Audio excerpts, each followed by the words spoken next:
the very quality that makes us human is the very quality that distances us from discovering our humanity. First question, what is humanity? The reason why human beings are different is our capacity to reason, to have sentience. Central to this is to explore the subjective experience in which life affords, to learn about what makes me, to learn about what makes you unique, because that is what makes us persons, because of such explorations, to understand harm, to understand happiness, sadness, anguish. That is where immortality makes the idea of me irrelevant. We are no longer subjugated to the narratives of society. We don't have to prioritize materialistic needs of food, of money, of cars, of finding an apartment. Because the central assumption in which side opposition operates by is that we truly have a choice in society, that trade-off necessarily means that we do have better lives. So next question is important. What truly drives us? Are we truly soulless when we become immortal beings? Look, ladies and gentlemen, like Alfred has pointed out in the POI, we don't debate because of the prospect of death.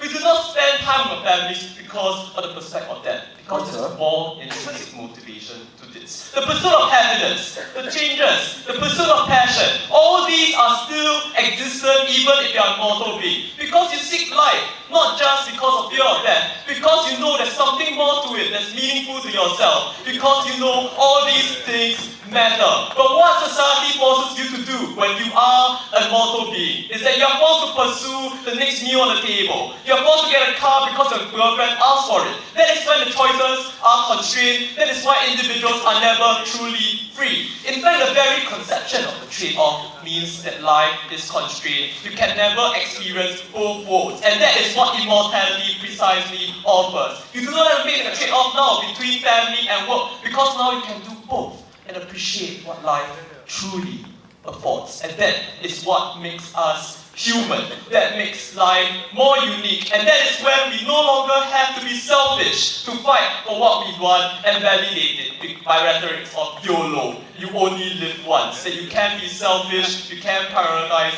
all these materialistic needs. Sure. Before I move on, go ahead. If I'm going to live forever, isn't it much more likely that I will be selfish because everything I have, I will need for an eternity?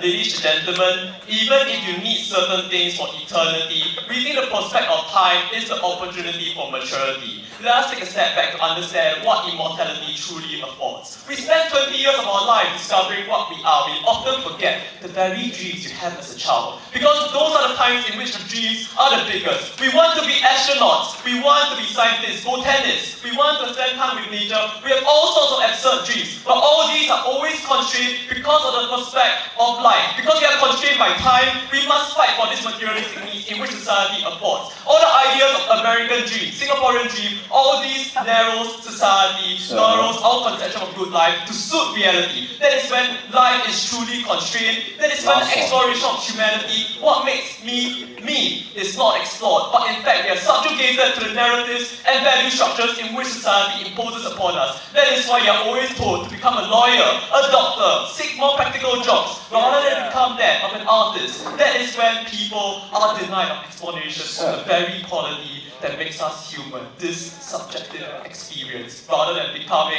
economic tools, engines for growth, for productivity. All the rhetoric that we hear from governments, from parents, from ideological state apparatus that constrain us so severely. Look, ladies and gentlemen, our perspective understanding of peace is a development of maturity. As we age, immortality grants us the idea and concept of retrospective knowledge. We can appreciate the concept of peace far greater as an older being, understanding that conflict has no good for humankind. That is when society truly progresses to looking beyond your selfish needs, your ideas of YOLO, your ideas of seeking money to become that rich man, to feature on the faces of Fortune 500. Because humanity matters much more. Immortality gives you the benefit of retrospective knowledge to discover what we are. My first idea directly clashes with their point about how death is a form of robbery of the innocent man. They claim that people don't understand the concept of peace when they're immortal. But in fact, many a times, the failure to preempt your death means that life is ended abruptly, and that is when no one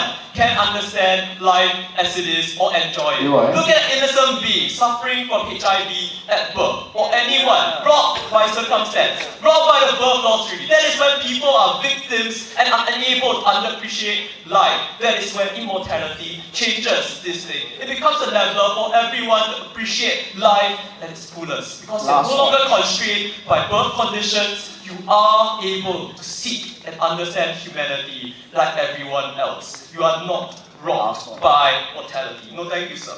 More importantly, ladies and gentlemen, I've already explained three things. Firstly, how individuals are made to prioritize practical benefits over other needs, like learning about yourself. Now, I'll explain how people can be more selfish instead when they are mortal.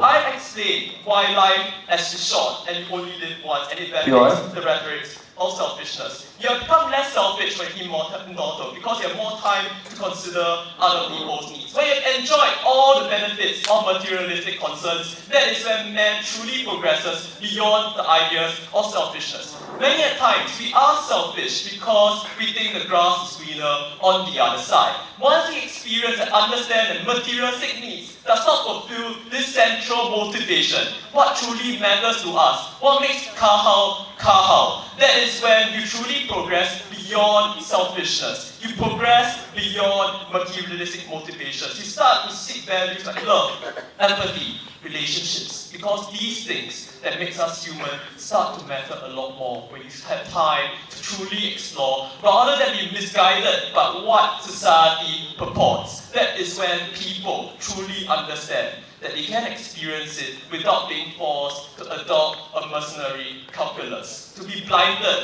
by the prospect of death, only to be incapacitated of the ability to truly discover themselves as a unique person.